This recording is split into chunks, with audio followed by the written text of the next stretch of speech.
So good afternoon, everybody. Welcome to this webinar on using technology to address the digital divide for the visually impaired. My name is Freddie Quek. I'm chair of the BCS Digital Divide Specialist Group. I'm also the founder of the Joining the Dots community of 13 tech leaders communities in the UK and a committee member of the National Delivery Plan for the Digital Poverty Alliance. The purpose of the BCS Digital Divide Specialist Group is to leave no one digitally behind. This webinar, therefore, is part of an ongoing series of events and webinars to socialize the issue of digital divide in order to mobilize everybody to action. So for today, I'm delighted to welcome Kris Gibson, our guest speaker. I'm going to hand over to Margaret to introduce Kris. Freddie, as I said, we have got Kris to be unmuted. You won't hear him. As host, can you unmute Kris, Freddie? I'm trying to. Could you stop the recording for a moment to pause the recording? Okay, over to you, Kris. Okay, thank you. Well, first of all, I'm delighted to introduce Kris, who's actually going to give us his very detailed and excellent information and guidance about actually his career and his life being unfortunately visually impaired. So we've got the first slide up, which is sight loss, a life lived differently. Oh, thank you, Margaret. So my name is Kris. I work at Southampton Sight, which is a local sight loss charity based obviously here in Southampton. We deal mostly with people in the Southampton city area, though we do sometimes help people in Hampshire and other parts of the country. And as Margaret says, I'm also severely sight impaired myself. I was born with an eye condition called retinitis pigmentosa. So my vision has been degenerating since I was a child. I used to have relatively normal vision, but now they guesstimate I've got about 3%. So it has degenerated quite significantly. I've been in my current role for a little under 2 years, but I like to say I've got about 40 years of life experience as far as sight loss is concerned. And so, yes, today I shall be walking through some of the assistive technologies that are available to help those with similar issues to me navigate their way through life and through work. Next, please. Text-to-speech software. Okay, great. So the first thing that most people with any kind of visual impairment will reach for, or at least they should do, is some form of text-to-speech software. Now, it does exactly what it sounds like. Anything on the screen, it will read out to you. As you can see on the screen at the moment, there are two different versions here. There's JAWS and there's NVDA. They're both branded. There are other products and brands available, of course. JAWS was developed by the American Navy, funnily enough, which is why it's probably got the shark logo and it's called JAWS. NVDA is what you would term the free version. It's not made by the same company, but it does a very similar thing. JAWS is more aimed at the professional. So it's for people who work, who obviously, like myself, in an office day in, day out, answering emails and the like. NVDA is what I use at home. It's scaled back. JAWS has far more functionality. You can have different voices. You can change the speed of the speech. You can even change what it speaks to you at any given moment. I personally have it set up so everything my mouse hovers over, it will read out to me. It will also, of course, read out whatever I type, typos and all, and anything that I basically hover my mouse over. But some people might find that overwhelming, sensory overload. So you can tailor the JAWS experience to fit you as an individual. NVDA, because it's a free piece of software, which is fantastic, it is less functionally able. There are fewer settings is the easiest way to look at it. But again, I personally use NVDA all the time at home. It's a fantastic piece of software, free to download. They will ask for a donation, but you don't have to give them any money. It's entirely up to you. Again, anything you hover over, it will read it out. Any text you type, it will read it out to you as well. Next, please. Dolphin Guide Connect. So Dolphin Guide Connect is yet another text-to-speech reader. But unlike JAWS and NVDA, Dolphin Connect is its it's kind of like a self-contained program. It does run under Windows, so it's not a separate operating system, if you like. But by self-contained, I mean, as you can probably see on the slide, it has different pictorial images for each different function. So you have emails, you have entertainment even, so you can have your YouTube channels and everything else stored within Dolphin Guide. You could do Word documents, you can create PDFs, you could do Excel. Anything you can do on your Windows, you can do through Dolphin Connect. The difference being it has an amazing text-to-speech software implementation. Again, like JAWS, you can change the speed of the voice, you can change the different voice. It is very fluid, it's very simple to use. It's pictorial, so it's easy to pick up. The only negative I would say about Dolphin Connect is the fact that once you're in it, you are in it. If there's another program you want to open that cannot run throughout Dolphin Connect, you'll have to leave Dolphin Connect to open the other program. So it can be a little bit janky in that sense. But if you're happy to have a one-stop shop, if you like, with text-to-speech software implemented throughout, Dolphin Connect is a great piece of software. Next, please. Smartphone accessibility. Okay, so most people's first notion of accessibility, if you like, will tend to come through smartphones, laptops, which will come to, the everyday common variety devices, if you like. Now, I used to think for many years that I couldn't use a smartphone. I can't see the screen for obvious reasons. I can see that there is a screen, but I can't read anything on it. Any kind of apps, icons, those kind of things, I can't distinguish between them. So I just thought it was a world I would never be a part of. And it was only about 5 years ago that somebody gave me an Apple iPhone. They turned on VoiceOver. And from then on, I was away. Within 10 minutes, I was texting, I was emailing. I would say if it's somebody who was used to using an Apple or an Android device when they had Sight, there is an adjustment period. It's not, the functionality does change. Rather than one touch opening an app, for example, you will select an app and then double tap to confirm. That might sound cumbersome, but it means that you don't have to find the particular app. If I touch somewhere on the screen, if it says mail, and I'm not looking for mail, I'm looking for messengers, I can just swipe left or right and it will work its way through each app until I find the one I want, reading each one as I go. I then double tap and boom, it opens. That kind of functionality is built in to both of these phones. If we go on to the next slide, please. iPhone, Android accessibility features. So here you can see I've only stuck to ones that are a bit more pertinent to people with visual impairment, but you have VoiceOver on the iPhone is pretty much the same as TalkOver on the Android, or TalkBack, I should say. Both of those functionalities will work pretty much the same. As I say, they will basically read out anything and everything on the screen. Again, some people might find it a bit of an overload, to which I would say go into the accessibility options. What you see here is only the tip of the iceberg. There is the mix and match, it's a grab bag, basically. Whatever you feel you might need, even if you don't know you need it, I always say go and play. Pretend it's a video game. Try every option, try every setting. You can obviously magnify, you can obviously do the smart invert where it will change the color scheme from white on black to black on white, for example. That won't mirror pictures and videos if you pick smart invert on the iPhone, at least. Zoom is, as you would imagine, I think it's an area of the screen. You would double tap on the screen, you'll move your fingers around and it will magnify whatever's on the screen. Your mileage might vary. Personally, that's not much good for me, but I know some people, obviously, they still have some residual vision. So Zoom option is a great one for that. It's interesting on the Android options, it has Braille display. I say it's interesting because on the one hand, you would need a specific device to be able to use this. You get a device that you can attach to your mobile phone.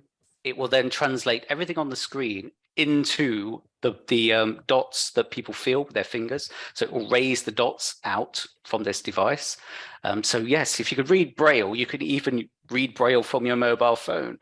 I would say that only 3% of people with visual impairment at this point can read Braille. It's a bit of a dying art. I myself cannot read Braille. I rely upon the modern tech, and the younger generations, I don't know. You know, it's more it's a dying art form because this kind of technology has now become the norm. Yeah, next slide, please. Synaptic. Synaptic is a similar program to Dolphin Connect in that it is self-contained. Synaptic is a piece of software which you can install on any Android device. Unfortunately, you cannot get it on ISO.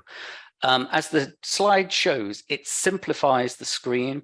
It gives white on black. Anything and everything talks. It has text-to-speech on every single menu. It's very user-friendly.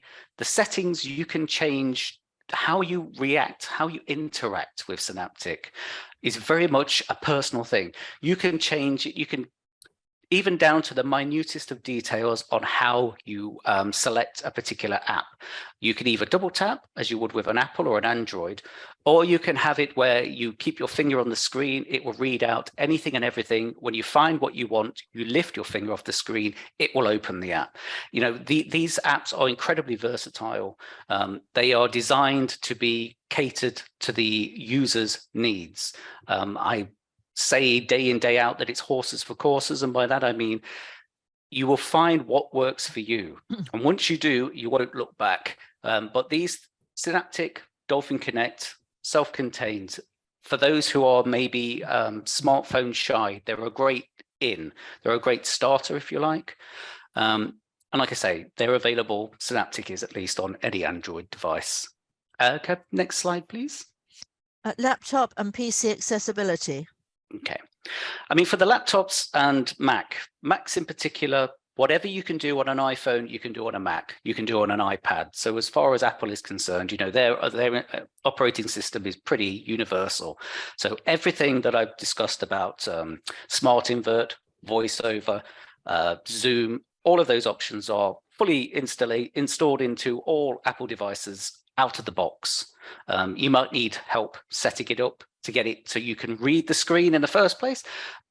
Fresh out of the box, it can be difficult. So I always advise go to a local charity, go to a local electronics store, get somebody who can sit down, do a one-on-one, set up the phone or the device for you, because struggling out of the box, you know, it comes aimed at sighted people. As far as laptops and PCs with Windows are concerned, again, I don't want to sound like I'm repeating myself a little bit, but the best thing is to go to the settings and just play.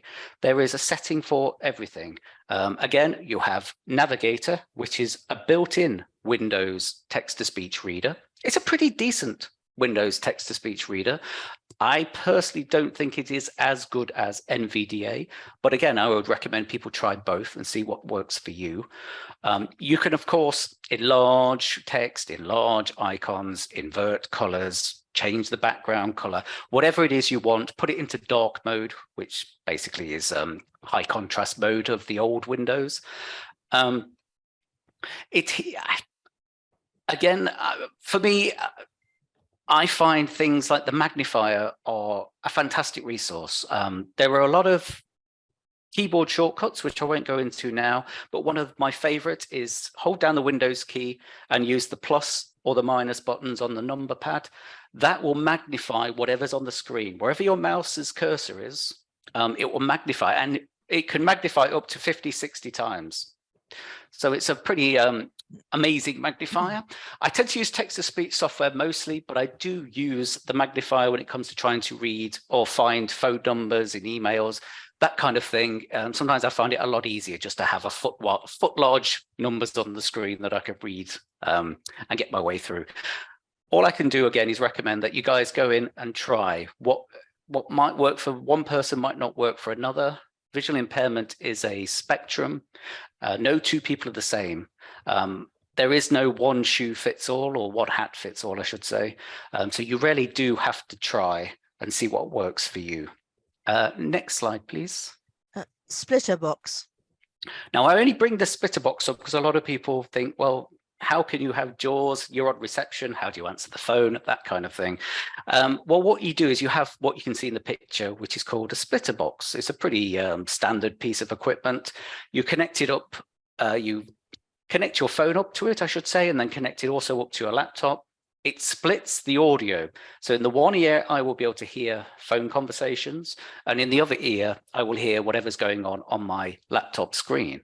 It can be a little bit confusing, but it means that I can have conversations over the phone and type at the same time. So I can take down people's names, addresses, whatever it is, the queries they're asking.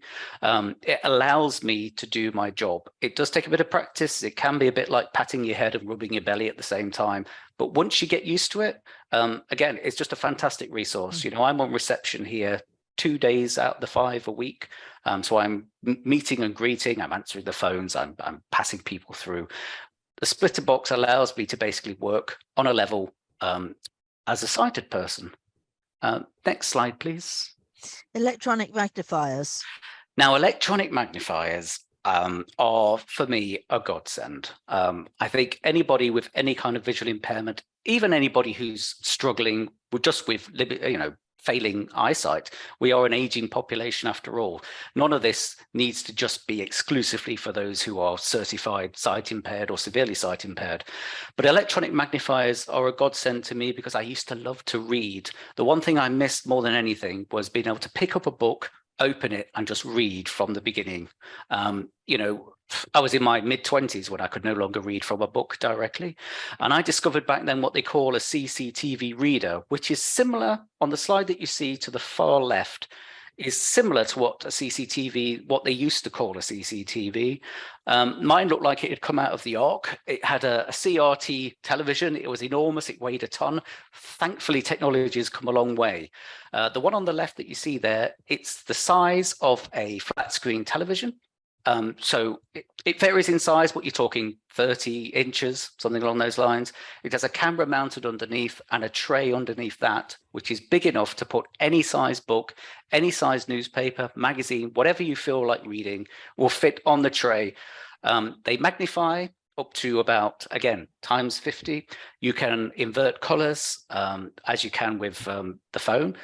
But that, again, allows somebody in my position the glare from a TV screen or any kind of device, or even from the page itself, is just too much for me to be able to make out the text. So just being able to invert the colors is it's a game changer for me.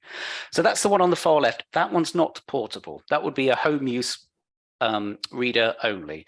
You can also get those with text-to-speech software built in. So whatever you put underneath, you'll hit a button, it will take a picture, and then it will read out whatever it is a fluid, passable voice. It depends, again, on the brand and on the make. But yes, the middle one, I would use that more for reading books. I still do. I used to love reading books. Now I can read them again. It's about the size of an iPad, so it's about an 8-inch screen. It weighs probably a little bit more than an iPad. Maybe one of the older iPads was nearer to its weight. So it's not necessarily something you would want to carry around with you everywhere, or necessarily hold over a book cumbersomely. I have a reading stand which I can put a book down onto, and then I can just sit the magnifier on top of it and slide it slowly up and down as I read. Again, it magnifies 50 times. It has the invert colors. It's not just white on black. Some people prefer yellow on blue. These devices will allow you to pick what works for you. And the one on the far right is obviously a handheld one. Much smaller devices. They come in a variety of standard definitions or high definitions, some with handles, some without handles. But they're all much of a muchness. They all do a similar thing. Again, magnification and the inverted colors. But as we'll see on the next slide, the difference they make is quite remarkable. So if you wouldn't mind, Margaret. Electronic magnifiers. So if you can see, I haven't even magnified the paper under any of these to the full amount. I wanted to keep at least one word visible. And as you can see, you can get an entire word onto a 30-inch TV screen. Now, nobody would necessarily read like that. You know, we all like to be able to see the text more than that, but it just shows the power that they have. And I hope also being able to see the inverted color and the nature of each of these magnifiers, you can see how much easier it is on the eyes. The white on black again, for me, is just, it's a godsend. And it's something you cannot do with a magnifying glass. Another benefit of that is that these are camera operated because they're electronic. They have a little camera, like a smartphone in a sense. They're not limited to how much they can magnify. A handheld magnifying glass or something similar will only be able to magnify up to something like ×8, because the more it magnifies, the smaller the area of magnification, purely down to how the glass is manufactured and the way glass and optics work. Because these are electronic with cameras, you don't have any of those restrictions. So you can magnify it as much or as little as you need. And again, of course, you have the benefit of being able to change the coloration and invert the colors. Next question, slide, please. Orcam My i2. Now, the Orcam My i2 is a very smart piece of kit, and I think they've done a lot of advertising recently. So I've had quite a few inquiries about the Orcam My i2. I am in two minds about it, but I'll let you guys come to your own conclusions. It's a little tiny device, as you can see in the picture. It's, I don't know, about half the length of a human hand. You put a magnet on your glasses, and it can be any glasses. It can be sunglasses, it could be anti-glare, which is what you see me wearing in the slide. A regular pair of glasses. You know, the magnets come with it. You just attach it quite simply to the arm of your spectacles, and it just sits on the arm, as you can see in one of the pictures, just sits above your ear. It's very light. It's incredibly light. So, you know, you can wear it for longish periods of time, even though it's incredibly light. You know, after about 2 or 3 hours, you do start to feel it because you're a bit lopsided. But it is remarkable for the size that it is. Next slide, please. Orcam My i2 features. So here you can see exactly what the Orcam My i2 can do. It has facial recognition. It has product recognition, which means you can point it in the direction of a barcode and it will read out what that product is. Obviously, that's dependent on whether or not it's been uploaded to the device. There are thousands already pre-installed, and it does update periodically. They usually have one large update a year. But yes, not everything is going to be recognized by the Orcam. It has color recognition, which allows people obviously to see what color their clothes are for when you're trying to get dressed in the morning. You know, often people want to look smart. They want to make sure they don't look like they're falling out the dressing up box. So you can point it at something and it will read out what the color is. It has a touch bar along the side of it. So you will touch the side of the Orcam. It will make a click noise as if it's taking a picture, and then it will either read whatever's in front of it, or it will tell you the color, that kind of thing. You can also, the settings again, you can have it automatic. The facial recognition, for example, you have to program in everybody individually if you want to know who they are by name. But if you just want to know that somebody's entered the room and get a general sense of who they may well be, it will just tell you a woman has entered the room, or a man. Sometimes it'll even give an age, which can be slightly embarrassing if they get it wrong. But it's a fantastically useful piece of kit in that sense. If we could move on to the next slide, I will talk more about the Orcam. But Orcam Read. Okay, so this is another product by Orcam. This is a scaled back version. So the Orcam My i2 has all the facial recognition, it has the color recognition, it has product recognition. It also has orientation, which is to tell you what is around you, which is technically in beta. So it's not quite there yet, but at one point you will be able to just tap the touch bar and it will tell you there's a door, there's a table, there's a chair. Now, the Orcam Read is a far simpler version. As you can see, you don't connect it to the side of your glasses. You have a lanyard, it just sits around your neck. It has only 4 buttons, one of which is on and off and suspend. And the other 3 is, one is to take a picture, and the other 2 is volume control, plus or minus. You point it at a letter, a leaflet, a newspaper, a book, whatever it is you're trying to read, click the button, it'll take a picture and it will read it out to you. If we could have the next slide, please. Orcam Read features? As you can see, that is all the Orcam Read does. It only has the smart reading functionality. Now, I say only because the smart reading functionality for the Orcam is pretty phenomenal. Within my i2, it has voice recognition. So I can literally say to it, you know, smart reader, it will turn on the smart reading. And it will read. You can even go between articles. So you can say, you know, it'll start reading a newspaper. You can just say, Orcam, next article, and it will find the next headline and start reading from there. The Orcam Read doesn't have the same functionality as far as voice controls are concerned, but it does have exactly the same smart reading technology. It is phenomenally good. The only thing I would say is that I wouldn't necessarily recommend it for reading books, because if you aim it even slightly off, whether it's the Orcam Read or the My i2, it may well cut off sentences one end or another end, or so I could see it might get frustrating if you're trying to read a book from cover to cover. But for any other kind of correspondence, it is great. It's fantastic. It may well be cost prohibitive, and we'll come to costs later, I'm sure. But as far as technology is concerned, it is next generation. Next slide, please, Margaret.